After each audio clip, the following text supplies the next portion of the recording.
¿Qué tal, hermanos y hermanas, amigos que nos escuchan en esta hora? En esta ocasión vamos a estar dando un estudio bíblico, ¿verdad? Acerca de lo digno, la dignidad que representa a Jesucristo como Cordero de Dios que quita los pecados del mundo y como el único que tiene la posibilidad, la autoridad para abrir los sellos de los secretos de los cielos. Vamos a estar trabajando con el libro de Apocalipsis, con el capítulo 5. Vamos a estar trabajando en el capítulo 5 de Apocalipsis y vamos a estar viendo cómo Juan es llevado al cielo y se le presenta un escenario extraordinario en el que va a tener algunas revelaciones especiales que tienen que ver con el futuro de la humanidad. Les recuerdo que estuvimos viendo, ¿verdad?, en un estudio anterior, el mensaje que Jesucristo le da a Juan a las iglesias, pero ahora vamos a estar mirando cómo Jesús le revela a Juan las cosas que han de ocurrir, pero primero se le presenta a él como quien tiene la autoridad para revelar esas cosas que Dios tenía ocultas.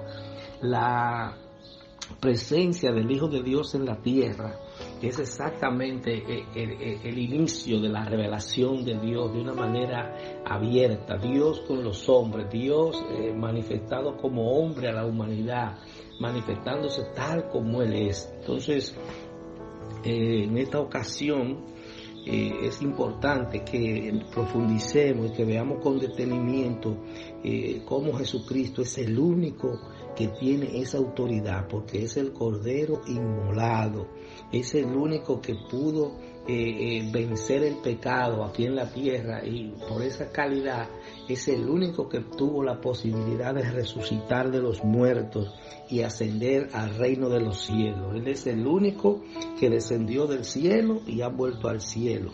Entonces vamos a estar mirando cómo en este capítulo que es muy importante, porque de ahí es que va a surgir todo lo demás, de ahí que se va a abrir la puerta de toda la revelación, de todo lo que Dios tenía oculto, que se va a plantear en diferentes figuras. Pero como le decía al principio que empezamos a ver el Apocalipsis, este libro se revela a sí mismo. Esta visión que tiene Juan del Cordero de Dios, que abre los sellos de los libros que están en los cielos, es la liberación, representa la liberación de Dios para los hombres, y es el preludio, ¿verdad?, de lo que es la salvación de los que le aceptan, y el preludio del juicio para los impíos. Entonces Jesús se muestra como el Salvador en este libro de Apocalipsis. De principio a fin hay que adorarlo, hay que adorar a Cristo. ¿Saben por qué? Porque Él es el único digno de adoración, Él es el único que debe ser adorado, ¿verdad? Nadie más ha hecho lo que hizo el Señor Jesús por cada uno de nosotros.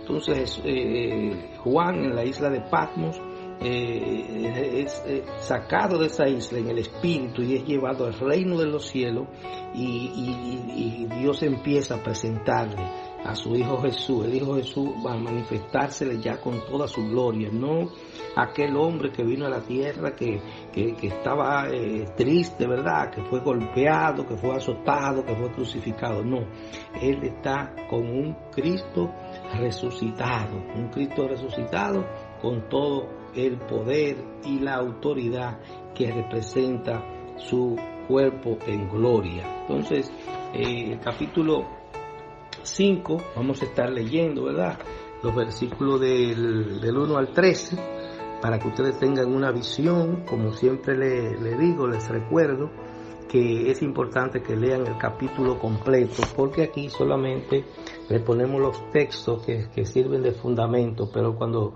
usted lee el capítulo completo puede ver, tener una visión más acabada y una visión general de todo el escenario.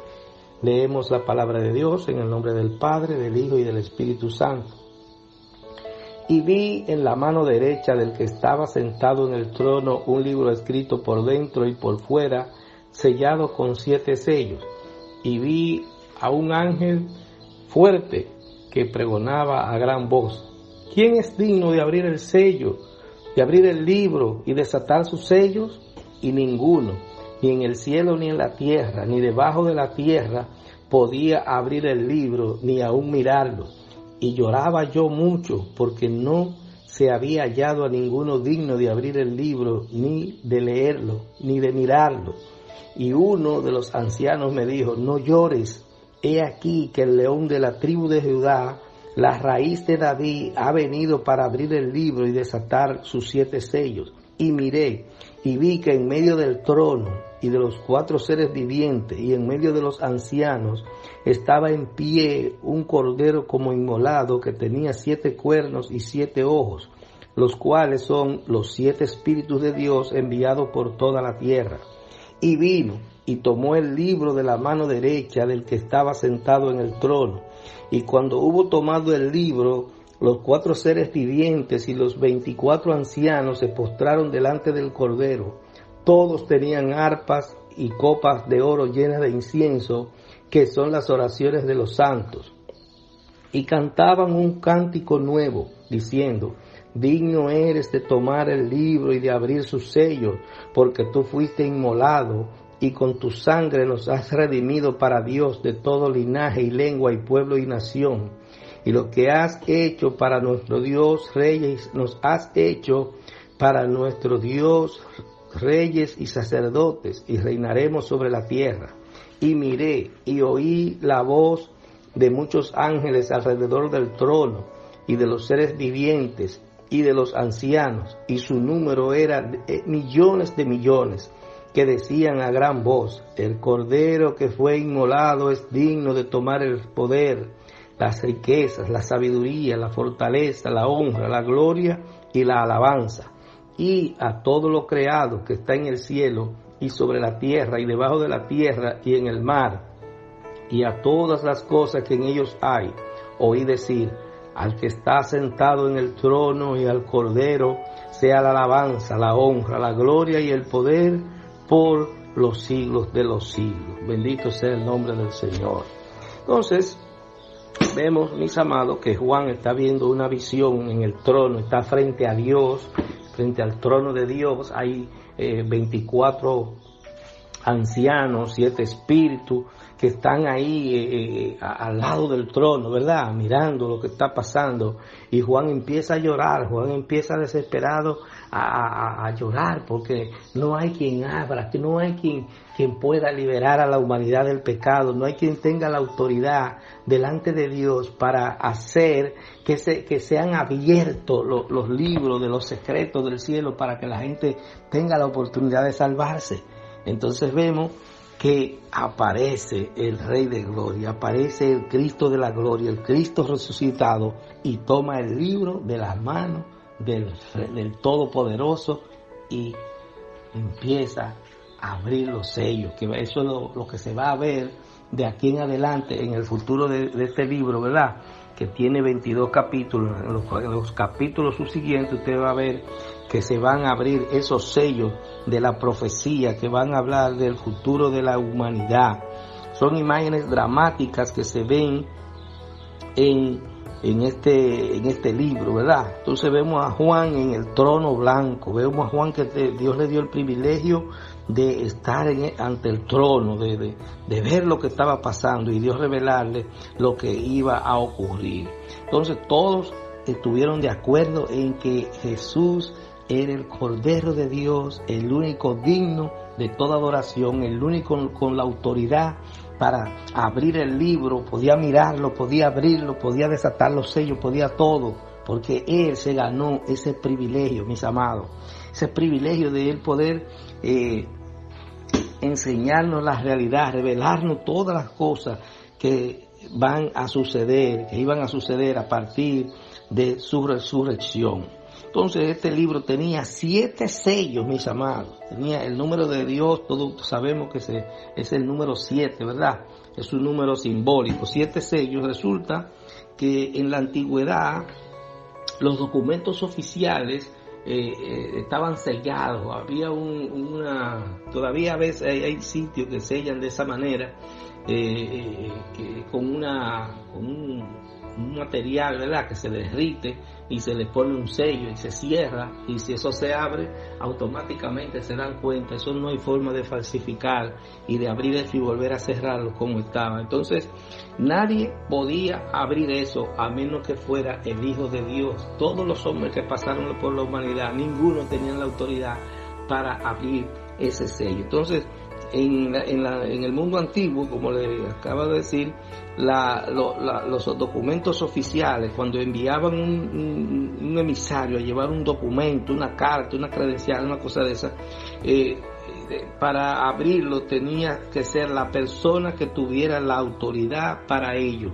Entonces, en este caso, Jesucristo es el único que puede abrir esos sellos que tenían esos libros, el único que tenía esa autoridad. Entonces, él era el dignatario que tenía el poder para abrir y empezar a revelar a la humanidad los secretos del reino de los cielos. Entonces, hay algo que me llama la atención, y dice que ese libro estaba escrito por dentro y por fuera. ¿Qué significa esto? Esto en la antigüedad también, y no hace tanto tiempo, los documentos oficiales solamente se escribían de un lado de la hoja, ¿verdad? No se escribía de lado y lado. Incluso no hace tanto tiempo que las sentencias de los tribunales se escribían de un solo lado, una sola hoja, pero ahora se escriben de lado y lado. Y eso ha sido gracias a la tecnología que da esa facilidad.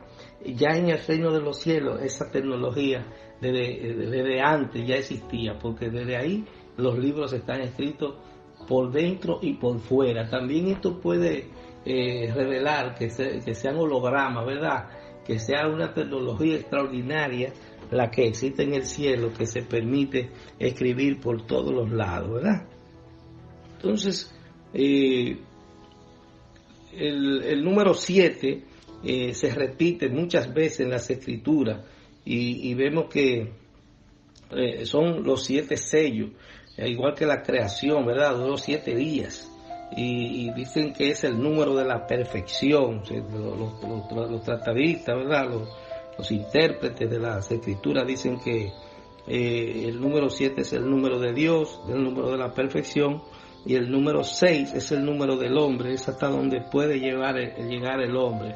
Se ha establecido que en la humanidad llegó al número de la perfección en términos de población, en términos demográficos, porque tenemos más de 7.000 millones de hombres, y en la humanidad, o sea, han pasado por la tierra más de 7.000 millones de personas, pero también estamos en el milenio 7.000, si contamos a partir de la era de lo que se presume, ¿verdad? Está la creación, la aparición del hombre como civilización en la tierra. Entonces, mis amados, ese rollo o libro es tan importante que los representantes de toda la creación en el cielo y en la tierra se reunieron como para ver qué era lo que iba a pasar. Pero lo más importante de todo ello es que todos los que estaban ahí reconocieron, ¿verdad?, que Jesucristo era el único con la autoridad para eso. Dice que había millones y millones de todos los linajes, de todos los pueblos, que estaban ahí reunidos para ver lo que iba a pasar y darle la autoridad a Jesucristo, diciéndole: tú eres el único digno, que es como un reconocimiento de todo. Incluso se dice que los 24 ancianos que están al lado del Señor representan las 12 tribus de Israel y los 12 apóstoles. Eso es una interpretación, no necesariamente tiene que ser así, pero es una forma de decir que todo el que tenía autoridad de Dios estaba en ese lugar para dar la aprobación de Jesucristo, a Jesucristo, de que pudiera abrir los 7 sellos y abrir los libros que tendrían que verse. Hay algo muy especial que se destaca, y es que en ese escenario, como en raras ocasiones ha ocurrido, están el Padre, el Hijo y el Espíritu Santo presentes, cosa que solamente se vio en la creación, algo que también solamente se vio cuando Jesucristo fue bautizado, que se manifestó el Padre, ¿verdad? Hablando, diciendo que ese era su Hijo amado. Estaba el Hijo que estaba siendo bautizado, Jesús, y el Espíritu Santo que vino del cielo y se posó sobre él en forma de paloma. Entonces, aquí también se da la manifestación de la Trinidad en un mismo escenario. Bien, mis amados, vemos como el llanto de Juan, ¿verdad? Por la tristeza que le causó ver que nadie aparecía para desatar los sellos y abrir los libros, provocó que uno de los ancianos que estaban alrededor del trono se levantara y le dijera que había alguien que no llorara, que no estuviera triste, que había alguien digno de abrir los sellos, y él lo identificó como el león de la tribu de Judá, la raíz de David. Saben que siempre se ha comparado el reino de David, ¿verdad?, como un reino humano de un hombre que fue agradable a los ojos de Dios, porque era un hombre que se humillaba, un hombre que entendía, que conocía, ¿verdad?, a Dios, y siempre estaba actuando acorde a lo que Dios quería. Era un hombre conforme al corazón de Dios. Así mismo Jesucristo fue un hombre que actuó conforme al corazón de Dios en el mundo espiritual para alcanzar la victoria espiritual. David alcanzaba la victoria material. Dios le daba el poder a David para vencer los gobiernos de la tierra, para vencer a quienes los atacaban, ¿verdad?, en términos materiales, los ejércitos físicos de hombres con espada. Pero a Jesucristo le da la autoridad para vencer a los ejércitos celestiales, los enemigos de la paz, a los promotores de la tiniebla. Jesucristo los vence cuando él estaba en Getsemaní, ahí en esa situación de incertidumbre, ¿verdad?, llorando, cuando estaba en el desierto, que fue tentado, frente a esas tentaciones, ¿verdad?, Jesucristo pudo vencerlo. Dios le daba esa victoria a Jesucristo, y por eso fue el único que cuando estuvo en esa cruz tuvo la potestad, tuvo el poder, tuvo la voluntad de no maldecir a esos hombres que los estaban crucificando, sino que todo lo contrario, los bendijo y le pidió al Padre que los perdonara, porque ellos no sabían lo que hacían. Entonces Jesús es el amor de Dios manifestado en la tierra, y es por eso que Él vence. El triunfo de Él, su victoria, se produce en lo que significa una derrota para los hombres. Cuando un hombre es asesinado, ¿verdad?, todo el mundo entiende, ya perdió, ya lo mataron. Cuando alguien muere físicamente, entienden que ya ahí terminó todo, que todo lo que podía hacer ya no lo hizo. Pero en Dios, mis amados, cuando morimos por la causa de Cristo, cuando Jesucristo muere por la causa de Dios, entonces se convierte en una victoria, no en una derrota, porque la posibilidad de resucitar solamente se produce cuando la gente está en santidad. Si usted muere en santidad, usted tiene una victoria, usted va a resucitar con Cristo. Pero si usted muere en pecado, entonces usted va a tener una derrota, porque usted va a tener una segunda muerte. El día del juicio usted le van a decir, mire, disculpe, usted actuó mal, usted no puede entrar al reino de los cielos. Entonces usted será apartado. Entonces va a estar en medio de un sufrimiento, ¿cierto? Entonces, mis amados, ahí se dice que a Él se congregarán todos los pueblos, todos los linajes. Estaban ahí en esa visión de Juan que ocurriría en el futuro, viendo al maestro, viendo al líder, viendo al rey victorioso que es Jesucristo. Y también se identifica como el león de la tribu de Judá, porque recuerden que una de las tribus de las 12 tribus de Israel se llamaba Judá, y de ahí era que provenía David. Y recuerden que Jesús en términos sanguíneos, en términos de padre, ¿verdad? No de padre espiritual, sino de padre físico. Él desciende del linaje de David.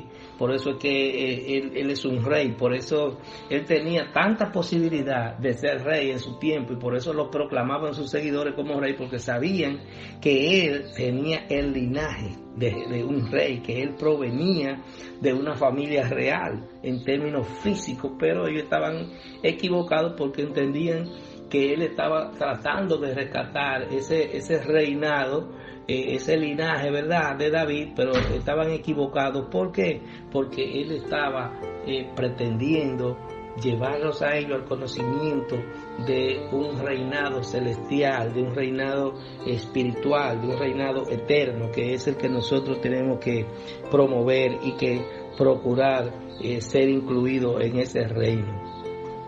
Entonces él venció, mis amados, él venció en la cruz, y ese vencimiento le da la oportunidad de ser el rey del universo, el rey celestial, el rey de los cielos, a quien todas las naciones tarde o temprano tendrán que adorar. Peleó una batalla, no fue una batalla con espada, no fue una batalla con armas, sino una batalla espiritual contra el rey de las tinieblas, que es Satanás, el rey de este mundo. Entonces él pudo ganar esa batalla y vencerlo, vencer la muerte, vencer el pecado, y por eso está a la diestra del Padre gobernando su iglesia, gobernando a las personas que tratamos de servirle, que hacemos un esfuerzo en nuestra vida cada día por andar caminando en su luz. Dice, los ojos de una percepción completa, profunda, de sabiduría, eso es lo que representan en esa revelación de Dios, sus ojos, ¿verdad?, que lo vimos como llama de fuego en el principio, ¿cierto? Y nos dice que los 7 cuernos representan el poder político en la humanidad, pero los 7 espíritus de Jesús son los 7 espíritus que son enviados a la tierra. Recuerden que vimos que las 7 iglesias tienen 7 espíritus, que están 7 ángeles y 7 espíritus, ¿verdad?, que están pendientes del quehacer cotidiano de la iglesia de Jesucristo aquí en la tierra.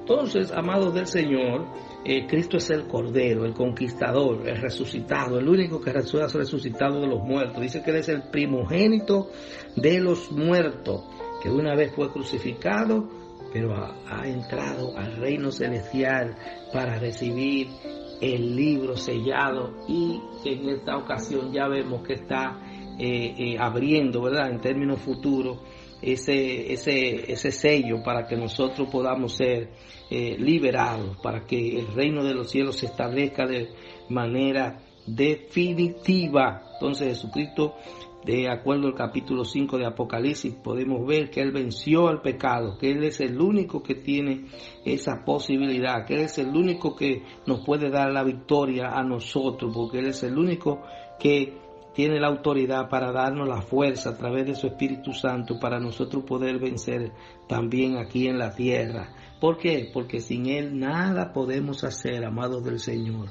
El único que puede darnos la fortaleza para nosotros formar parte de su cuerpo, para andar en santidad, para predicar su palabra con denuedo, ¿verdad?, con dedicación, es el Espíritu Santo de Dios. Nosotros por nosotros mismos no podemos hacer nada. Nosotros, si nos guiamos por nuestras voluntades, no podemos hacer nada para Dios, solo lo haríamos para nosotros, para nuestra satisfacción.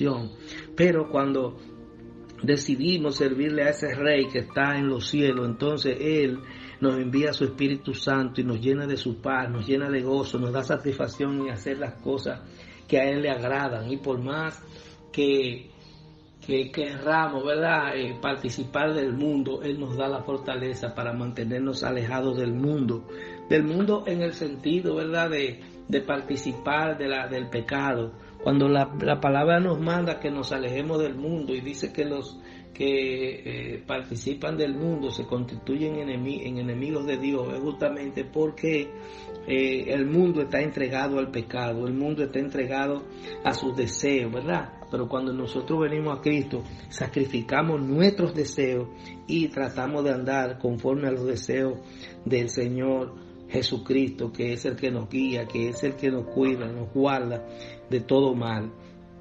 Pero para eso hay que hacer un ejercicio de fe y dar un paso al frente en un momento de nuestra vida y decidir que vamos a vivir conforme a su voluntad, decidir que vamos a obedecer su palabra. Y es bueno que diferenciemos que hay gente que entran en religión pero no entran en Cristo y Cristo no entra en ellos. ¿Por qué? Porque quieren aparentar cosas y en Cristo no se puede aparentar. Si usted aparenta cosas, definitivamente usted se va a quedar con esas apariencias, pero cuando usted definitivamente conoce a Cristo y permite que Él entre a su corazón, su vida va a cambiar. Hay personas que entran a la religión, pero no entran al reino. Entonces tenemos que procurar entrar al reino, mis amados, no solamente entrar al grupo y participar de las cosas que hace el grupo, sino de tener una relación muy específica, muy especial con el Cristo resucitado, que Él entre a nuestra vida y que Él se manifieste a través de nosotros. Eso es lo que tenemos que procurar si realmente queremos entrar al reino de los cielos. No basta con ir a la iglesia, con reunirse con los hermanos, no, eso no basta, mis amados. Debe establecerse una relación más profunda, que esta visión que Juan vio, nosotros también podamos verla. Nosotros podamos entender qué significa cada una de esas cosas. Ese mundo espiritual que nosotros no podemos verlo con los ojos materiales, pero que sí podemos verlo con los ojos espirituales. Debemos concentrarnos y buscar la forma de entrar a ese mundo. ¿Para qué? Para ver qué quiere Cristo de nosotros, para ver qué Él quiere que nosotros hagamos para su reino, porque nosotros no podemos participar de religión, participar de iglesia, solamente por participar, sino tenemos que entrar y pedirle al Señor que defina qué Él quiere hacer con nosotros para su reino. Lo primero que tenemos que hacer por obligación, por deber, es predicar su palabra, porque es una instrucción que Él nos da. Cuando Él resucita y manda a los discípulos que vayan y prediquen el evangelio a toda criatura, a todas las naciones, también nos está mandando igual a nosotros. Inmediatamente le aceptamos en nuestros corazones. Tenemos que cumplir con ese mandato. Y cuando nosotros recibimos al Señor y la unción del Espíritu Santo empieza a moverse en nosotros, vemos que eso es un deseo inmenso que entra en nuestros corazones de decirle a otros las cosas que el Señor está haciendo en nuestras vidas. Pero eso no debe ocurrir solamente al principio, como hablábamos en una de las iglesias, ¿verdad?, que perdió el primer amor, que dejó de llevar el mensaje de Cristo. Nosotros debemos llevar este mensaje siempre, buscar la forma de que este mensaje le llegue a todas las personas que nosotros conocemos. Y esto nos va a ayudar a nosotros a crecer, a mantenernos en la santidad requerida. Vemos, mis amados, que nosotros tenemos una obligación de adoración, así como estaban adorando todas esas personas que estaban en el reino de los cielos, así nosotros tenemos que estar permanentemente adorando a Dios y cantando salmos, cantando alabanzas al Señor. Ya nuestra boca, nuestra lengua debe estar dedicada a Dios. Ya nosotros no debemos estar cantando cosas de amargura. Usted ve que la gente dice, pero porque yo sea cristiano no puedo cantar bachata. Cuando usted busca la letra de la bachata, usted se va a encontrar que eso es una cosa de desaliento, es algo que te inspira a matar a la mujer que te dejó. Eso es una cosa terrible, mis amados. Entonces nosotros debemos esas cosas de amargura, de que canciones de amargue, que el bolero, que aquello, que me recuerda tal cosa. No, hermano, deje todo eso atrás y empiece a cantar salmos al Señor, empiece a cantar alabanzas al Señor, música cristiana con letras que identifique su espíritu, que edifique su espíritu, porque la música del mundo lo que hace es que edifica la carne, ¿verdad? Los deseos de la carne.